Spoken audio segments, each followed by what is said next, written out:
Blanche Tounassi n'est pas seulement l'épouse de Marcelo Tounassi, elle est d'abord enfant de quelqu'un, enfant de Dieu, enfant de ses parents avant de devenir épouse. Et non seulement, elle n'est pas seulement épouse, mais elle est aussi et avant tout servante de l'Éternel. Alors, avant de vous permettre de parler des servants de Dieu, avant de vous permettre de parler des enfants de Dieu, réfléchissez. Je ne sais pas si vous avez déjà lu dans le livre des Odes ce qui est arrivé à Myriam et à Aaron, qui sont les grands frères de Moïse. Lorsque Moïse a péché, lorsque Moïse était parti prendre une femme noire, alors que lui-même interdisait cela, et que Myriam, sa grande sœur, et son frère Aaron se sont assis et ont fait une réunion sur la tête de Moïse, qui n'était pas présent. Qu'est-ce que l'Éternel Dieu a dit? L'Éternel Dieu a dit, j'ai entendu ce que vous avez dit sur mon serviteur. Mon serviteur n'était pas là. Mais moi, l'Éternel, j'ai entendu tous les méchancetés, les atrocités, les blasphèmes, tout ce que vous avez raconté sur mon serviteur.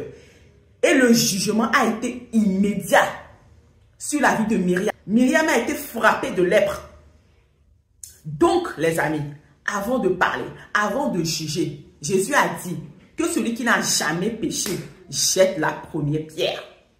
Moi, j'aimerais juste vous dire, premièrement, les amis, qu'il est important dans la vie d'être très sensible au Saint-Esprit. Moi aussi, je peux dire que lorsque le premier jour où nous avons tous appris le décès et qu'il y a eu des choses, des directs qui ont commencé par passer sur les réseaux, on a entendu tellement de choses. Elle a fait ci, elle a fait chirurgie, elle a fait ci, elle a fait ça. Tout le monde est venu apporter sa vision. Et moi, dans les premières heures, j'ai eu à me poser beaucoup de questions. J'ai dit, ah, pourquoi maman Blanche a fait ça? Elle a sûrement une raison de faire ça. Et après, moi-même, le Saint-Esprit, c'est pas moi, mais c'est le Saint-Esprit, c'est ça notre avantage.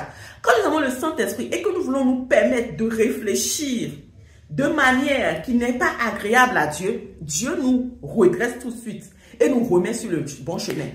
Je me suis tout de suite dit non, elle a sûrement une raison. Et qu'est-ce qui me prouve que c'est réellement une chirurgie qu'elle est partie faire? Il n'y a rien, il n'y a pas de preuve. Personne n'était là où ils étaient avec son mari. Donc, arrêtez de venir nous servir vos versions. On n'a pas besoin de ça. Tout ce dont on a besoin, le corps du Christ a besoin en ce moment, c'est l'unité, la réconciliation. Pleurer avec ceux qui pleurent. Et réfléchir sur tout. Réfléchir sur tout. Qu'est-ce que Dieu veut nous donner comme message à travers cet événement? Donc, comprenez bien les amis, que ce que vous êtes en train de faire n'aura pas une répercussion que sur vous, mais aussi sur vos descendants. Donc, arrêtez cette distraction, ces recherches de vue. Arrêtez cette distraction et ne vous asseyez même pas pour entendre ceux qui sont en train de dire de telles choses.